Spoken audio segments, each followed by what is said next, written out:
শুভ সকাল বন্ধুরা। আজ হলো 11 মার্চ, 26 ফাল্গুন বুধবার। আজকের সকালের বিশেষ বিশেষ খবর হলো বরপেটায় মুসলিম সাপ মুছতে মেডিকেল কলেজের নাম বদল, ভেন্ডরদের ঋণের সুবিধা দিতে পিএম স্বনিধি প্রকল্প, পঞ্চায়েত এলাকায়ও সম্প্রসারণ, গুয়াহাটির পাহাড়ের বাসিন্দাদের জমির পাট্টা, 37টি চা জনগোষ্ঠীকে ওবিসির স্বীকৃতি, আলী আই লিগাঙ্গের সরকারি ছুটি। এ ব্যাপারে বিস্তারিত থাকবে প্রতিবেদনে। ভোটের চমক, 40 লক্ষ মহিলার অ্যাকাউন্টে 9,000 টাকা করে। 3800 সভা রাজ্যে। রেশনে চাল, ডাল, চিনি, নুনের সঙ্গে সরষের তেল, আধা কেজি চা পাতাও। লোকসভায় ওম বিড়লার বিরুদ্ধে অনাস্থা প্রস্তাব গৃহীত। টিপারের ধাক্কায় মৃত্যু ঘটল বদরপুরের এক যুবকের। এআইইউডিএফের প্রথম তালিকায় 9 প্রার্থী ঘোষণা, 3 বর্তমান বিধায়কও। রাজ্যে শিক্ষক বদলি প্রক্রিয়ায় নমনীয়তা, নয়া নিয়োগপ্রাপ্তরাও যে কোনো সময় আবেদন করতে পারবেন, ঘোষণা মুখ্যমন্ত্রীর। ক্রীড়া উন্নয়নে নতুন দিগন্ত, শ্রীভূমিতে 2 গুরুত্বপূর্ণ প্রকল্পের ভিত্তিপ্রস্তর স্থাপন করলেন মন্ত্রী কৃষ্ণেন্দু। এবং সর্বশেষ খবরটি হলো পাতারকান্দির উচ্ছেদের শিকার মানুষের পাশে জমিয়ত উলামায়ে হিন্দ, রমজান কিট বন্টন। এবারে শুনুন বিস্তারিত খবর। মঙ্গলবার রাতে দিশপুরের লোকসেবা ভবনে অনুষ্ঠিত হয় রাজ্য সরকারের মন্ত্রিসভার বৈঠক। বৈঠক শেষে একাধিক গুরুত্বপূর্ণ ঘোষণা করেন মুখ্যমন্ত্রী। মুখ্যমন্ত্রীর সভাপতিত্বে অনুষ্ঠিত এই বৈঠকের পর গণশিল্পী রাজীব সদিয়ার স্ত্রীকে নিয়োগপত্র প্রদান করা হয়। মুখ্যমন্ত্রী উপাসনা বক্সিয়াল গগৈকে নিয়োগপত্র তুলে দেন। তাকে তিনসুকিয়ায় রাজস্ব বিভাগে 3য় শ্রেণীর চাকরি দেওয়া হয়েছে। এদিনের মন্ত্রিসভা বৈঠকে কেন্দ্র সরকারের পিএম স্বনিধি প্রকল্পকে বিভিন্ন গ্রামীণ এলাকায় সম্প্রসারণের সিদ্ধান্ত নেওয়া হয়। আগে এই প্রকল্প কেবল শহরাঞ্চলের জন্য প্রযোজ্য ছিল, কিন্তু এখন তা গ্রাম পঞ্চায়েত এলাকাতেও চালু করা হবে। এই প্রকল্পের মাধ্যমে পথের ক্ষুদ্র ব্যবসায়ীদের সুদমুক্ত ঋণ প্রদান করা হয়। প্রখ্যাত শিল্পী জুবিন গর্গের সমাধিস্থল নিয়ে গুরুত্বপূর্ণ সিদ্ধান্ত নিয়েছে আসাম মন্ত্রিসভা। জুবিন ক্ষেত্র নির্মাণের জন্য রাজ্যের সাংস্কৃতিক বিষয়ক দপ্তরকে 10 বিঘা জমি বরাদ্দ করা হয়েছে। মুখ্যমন্ত্রী হিমন্ত বিশ্ব শর্মা জানান, এখন থেকে জুবিন ক্ষেত্রের আনুষ্ঠানিক দায়িত্ব রাজ্য সরকারের সাংস্কৃতিক দপ্তরের অধীনেই থাকবে। গুয়াহাটিতে পানীয় জল সরবরাহের জন্য অর্থ বরাদ্দ করেছে আসাম সরকার। পাশাপাশি গুয়াহাটির পাহাড়ি এলাকায় বসবাসকারী বাসিন্দাদের ভূমি পাট্টা দেওয়ার অনুমোদন দিয়েছে মন্ত্রিসভা। 3 প্রজন্ম ধরে বসবাসকারী অসমীয়াদের এই ভূমি পাট্টা দেওয়া হবে। আগামী 16 মার্চ 816 জনকে ভূমি পাট্টা প্রদান করা হবে বলে জানান মুখ্যমন্ত্রী। গোয়ালপাড়া জেলায় শিল্পায়নের লক্ষ্যে জমি বরাদ্দের অনুমোদন দিয়েছে আসাম মন্ত্রিসভা। 6টি প্রকল্পের জন্য মোট 24,800 কোটি টাকার বিনিয়োগ প্রস্তাব গৃহীত হয়েছে। এছাড়া বিহালিতে নির্মীয়মান ইঞ্জিনিয়ারিং কলেজের নামকরণে অনুমোদন দেওয়া হয়েছে।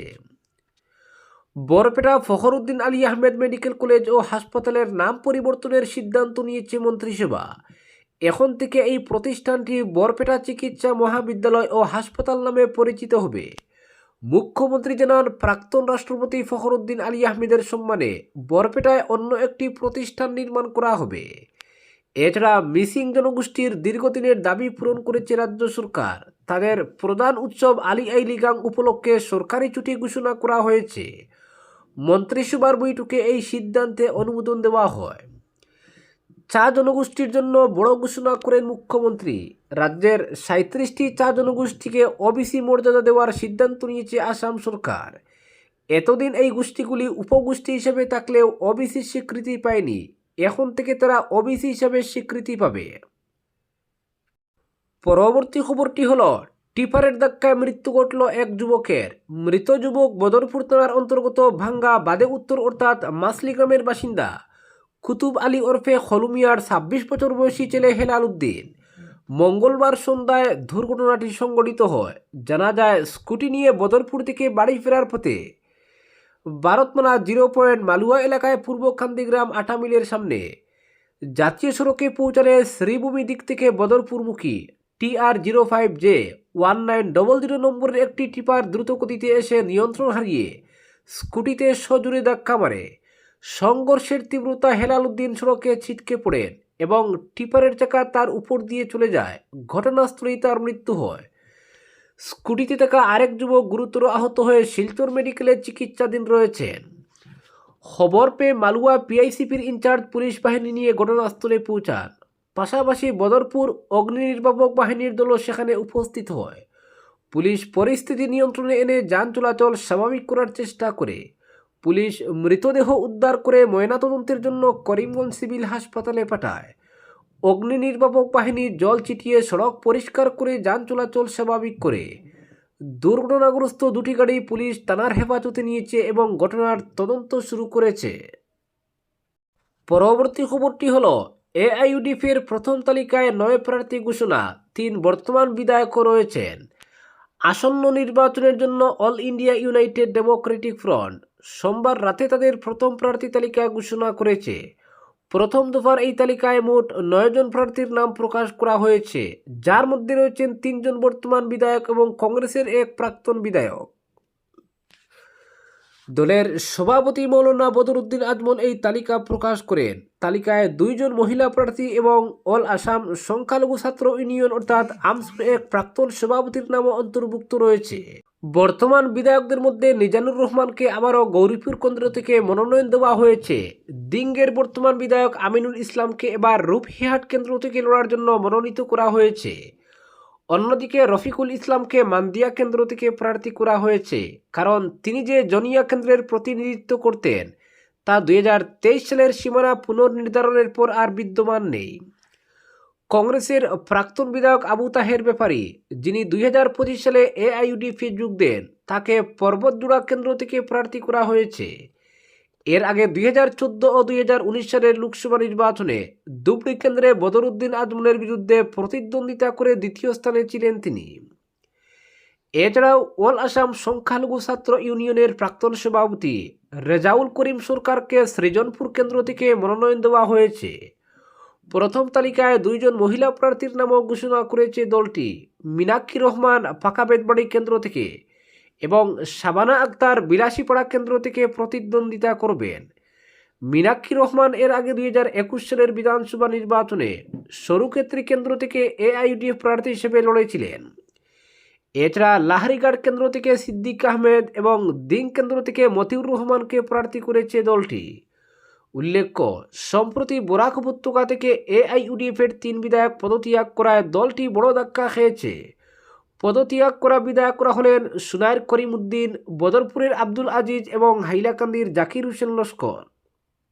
পরবর্তী খবরটি হল, শ্রীভূমি জেলায় ক্রীড়া অবকাঠামো উন্নয়নের লক্ষ্যে 2টি গুরুত্বপূর্ণ প্রকল্পের ভিত্তিপ্রস্তর স্থাপন করা হয়েছে। প্রায় 2,30 লক্ষ টাকার এই 2টি প্রকল্পের শুভ সূচনা করেন শ্রীভূমি জেলা ক্রীড়া সংস্থার সভাপতি তথা আসাম সরকারের মীন পশুপালন ও পশু চিকিৎসা, মৎস্য এবং পূর্ত দপ্তরের মন্ত্রী কৃষ্ণেন্দু পাল। জানা গেছে, প্রথম প্রকল্পটি শ্রীভূমি জেলা ক্রীড়া সংস্থার অবকাঠামো উন্নয়নের 2য় পর্যায়ের কাজ, যার জন্য প্রায় 2 কোটি টাকা বরাদ্দ করা হয়েছে। এই প্রকল্পের মাধ্যমে ক্রীড়া সংস্থার বিভিন্ন পরিকাঠামো উন্নয়ন, খেলোয়াড়দের প্রশিক্ষণ সুবিধা বৃদ্ধি এবং আধুনিক ক্রীড়া পরিবেশ গড়ে তোলার পরিকল্পনা নেওয়া হয়েছে। এর ফলে জেলার প্রতিভাবান খেলোয়াড়রা উন্নত সুযোগ সুবিধা পাবে এবং ভবিষ্যতে রাজ্য ও জাতীয় স্তরে নিজেদের দক্ষতা প্রদর্শনের সুযোগ আরও বৃদ্ধি পাবে বলে আশা করা হচ্ছে। পরবর্তী খবরটি হলো, আসামের শিক্ষক বদলি প্রক্রিয়াকে আরও সহজ ও নমনীয় করতে গুরুত্বপূর্ণ সিদ্ধান্ত নিল রাজ্য সরকার। এতদিন নতুন নিয়োগপ্রাপ্ত শিক্ষকদের বদলির জন্য আবেদন করতে 2 বছর অপেক্ষা করতে হতো, তবে সেই নিষেধাজ্ঞা প্রত্যাহার করা হয়েছে। ফলে এখন থেকে নতুনভাবে নিয়োগপ্রাপ্ত শিক্ষকরাও যে কোনো সময় পারস্পরিক বদলি অর্থাৎ মিউচুয়াল ট্রান্সফার জন্য আবেদন করতে পারবেন। স্কুল শিক্ষা বিভাগের কমিশনার সচিব নারায়ণ কর স্বাক্ষরিত নতুন নির্দেশিকায় এই সিদ্ধান্ত জানানো হয়েছে। নির্দেশিকায় আরও বলা হয়েছে, কোনো শিক্ষক একবার বদলি হওয়ার পর পুনরায় আবেদন করতে 2 বছর অপেক্ষা করার যে নিয়ম ছিল তাও তুলে নেওয়া হয়েছে। বিজ্ঞপ্তি অনুযায়ী পারস্পরিক বদলি কেবল একই পদমর্যাদার শিক্ষকদের মধ্যে এবং নির্ধারিত অনলাইন পদ্ধতির মাধ্যমেই সম্পন্ন হবে। এতে ছাত্র শিক্ষক অনুপাতের উপর কোনো নেতিবাচক প্রভাব পড়বে না বলেও জানানো হয়েছে। একই পদমর্যাদার শিক্ষকদের মধ্যে বদলির সুযোগ থাকায় শিক্ষার্থীদের পাঠদানে কোনো ব্যাঘাত ঘটবে না বলে সরকার মনে করছে। সরকার আরও স্পষ্ট করেছে যে আসাম এলিমেন্টারি ও সেকেন্ডারি স্কুল টিচার্স আইন 2020 এবং সংশ্লিষ্ট অন্যান্য নিয়ম ও বিধান অপরিবর্তিত থাকবে। নতুন ব্যবস্থাগুলি বাস্তবায়নের দায়িত্ব দেওয়া হয়েছে সমগ্র শিক্ষা মিশনের মিশন ডিরেক্টর এবং আসামের প্রাথমিক ও মাধ্যমিক শিক্ষা অধিকর্তাকে। অনলাইন শিক্ষক বদলি পোর্টালের মাধ্যমে এই প্রক্রিয়া পরিচালিত হবে। কমিশনার সচিব নারায়ণ কোরের স্বাক্ষরিত এই নির্দেশিকা অবিলম্বে কার্যকর হয়েছে। এর ফলে শিক্ষকদের কর্মস্থল নির্বাচনে আরও নমনীয়তা আসবে এবং রাজ্যের বিদ্যালয়গুলিতে মানসম্মত শিক্ষা নিশ্চিত করার সরকারি লক্ষ্য পূরণে সহায়তা করবে বলে মনে করা হচ্ছে। পরবর্তী খবরটি হলো মেঘালয়ের পশ্চিম গারো পাহাড়ে কারফিউর মধ্যে দোকানপাটে অগ্নিসংযোগ, নিরাপত্তারক্ষীর উপর হামলা, পুলিশের গুলি, হত 2। মেঘালয়ের পশ্চিম গারো পাহাড় জেলায় কারফিউর মধ্যে মঙ্গলবার ভোররাতে ফুলবাড়ি সমতল বেল্টের চিবিনাং শহরে অবস্থিত দোকানপাটে অগ্নিসংযোগ এবং নিরাপত্তা বাহিনীর উপর হামলাকারী শতাধিক লুটপাটকারী জনতাকে ছত্রভঙ্গ করতে পুলিশ গুলি চালালে 2 ব্যক্তির মৃত্যু এবং বেশ কয়েকজন আহত হয়েছেন। জেলা প্রশাসনের আধিকারিক সূত্রে জানা গেছে, আগামী 10 এপ্রিল গারো পাহাড় স্বশাসিত জেলা পরিষদ সংক্ষেপে GHADCর নির্বাচনকে কেন্দ্র করে প্রতিবেশী 2 জেলায় বসবাসকারী উপজাতি এবং উপজাতি গোষ্ঠীর মধ্যে বিবাদ চলছিল। গতকাল সংগঠিত এক সংঘর্ষের জেরে অশান্তি বাড়ছিল। তাই পরিস্থিতির পরিপ্রেক্ষিতে সোমবার মধ্যরাতে জেলার 37টি স্পর্শকাতর গ্রামে কারফিউ জারি করা হয়েছিল। ঘটনা নিশ্চিত করেছেন জেলার পুলিশ সুপার আব্রাহাম টি সাংমা। তিনি জানান, বর্তমানে জেলা পুলিশের শীর্ষ আধিকারিকরা চিবিনাং এলাকায় অবস্থান করছেন এবং সেখানে অতিরিক্ত পুলিশ মোতায়েন করা হয়েছে। জানা গেছে, গতকাল ভোররাতে গারো স্টুডেন্টস ইউনিয়নের অফিস এবং চিবিনাং বাজারের আশেপাশের কয়েকটি দোকানে আগুন লাগিয়ে দেয় উন্মত্ত জনতার এক দল। এই ঘটনা ঘটানো হয় তুরাঙ্গে সংঘটিত একটি ঘটনার প্রতিবাদে। পরিস্থিতি আরও উত্তপ্ত হয়ে ওঠে যখন ফুলবাড়ির প্রাক্তন বিধায়ক এসমাতুর মুমিনিন সহ 2 উপজাতি প্রার্থী তুরা জেলাশাসকের কার্যালয়ে গিয়ে গারো পাহাড় স্বশাসিত জেলা পরিষদ নির্বাচনের মনোনয়নপত্র জমা দিতে গেলে তাদের উপর হামলা চালানো হয়। এর আগে গারো পাহাড়ের বিভিন্ন সংগঠন কাউন্সিল নির্বাচনে উপজাতিদের অংশগ্রহণের বিরোধিতা করার ঘোষণা করেছিল। প্রসঙ্গত 9 মার্চ থেকে 16 মার্চ মনোনয়ন দাখিলের দিন পর্যন্ত প্রতিদিন সন্ধ্যা 6টা থেকে সকাল 6টা পর্যন্ত নৈশ কারফিউ জারি করেছিল জেলা প্রশাসন। এদিকে সহিংসতা দ্রুত তুরাবাজার এলাকায় ছড়িয়ে পড়ে সেখানে এক সম্প্রদায়ের দোকানদারের উপর হামলা চালিয়ে দোকান বন্ধ করতে বাধ্য করা হয়। বিশৃঙ্খলার মধ্যে তুরা মসজিদের ইমামকেও একদল অজ্ঞাত পরিচয় ব্যক্তি মারধর করেছে বলে অভিযোগ উঠেছে, যা সমতল অঞ্চলে উত্তেজনা আরও বাড়িয়েছে। গুলি চালানোর পর জেলা প্রশাসন আরও কঠোর বিধিনিষেধ জারি করেছে। আগে রাতের কারফিউ থাকলেও এখন গোটা পশ্চিম গারো পাহাড় জেলা জুড়ে দিনভর কারফিউ জারি করা হয়েছে যাতে সহিংসতা আর না বাড়ে। গুজব ছড়ানো রুখতে বন্ধ করে দেওয়া হয়েছে ইন্টারনেট পরিষেবা। এদিকে উত্তেজনা যাতে সীমান্তবর্তী এলাকায় ছড়িয়ে না পড়ে সেজন্য আন্তঃরাজ্য সমন্বয় জোরদার করা হয়েছে। মঙ্গলবার আসামের গোয়ালপাড়া জেলা প্রশাসনের পদস্থ আধিকারিকরা মেঘালয়ের পশ্চিম গারো পাহাড় জেলার আধিকারিকদের সঙ্গে বৈঠক করেছেন। বৈঠকে ছিলেন উত্তর গারো পাহাড়ের জেলাশাসক অভিষেক সাইনি। রেসুবেলপাড়ায় জেলাশাসকের কার্যালয়ে অনুষ্ঠিত বৈঠকে 2 প্রতিবেশী জেলার মধ্যে নিরাপত্তা ও প্রশাসনিক সমন্বয় জোরদারের বিষয়ে আলোচনা হয়েছে। আইন শৃঙ্খলা রক্ষাকারী বাহিনীর চলাচল ও অন্যান্য প্রশাসনিক প্রস্তুতি নিয়েও আলোচনা হয়েছে বৈঠকে। আজকের বিশেষ সংবাদ এখানেই সমাপ্ত।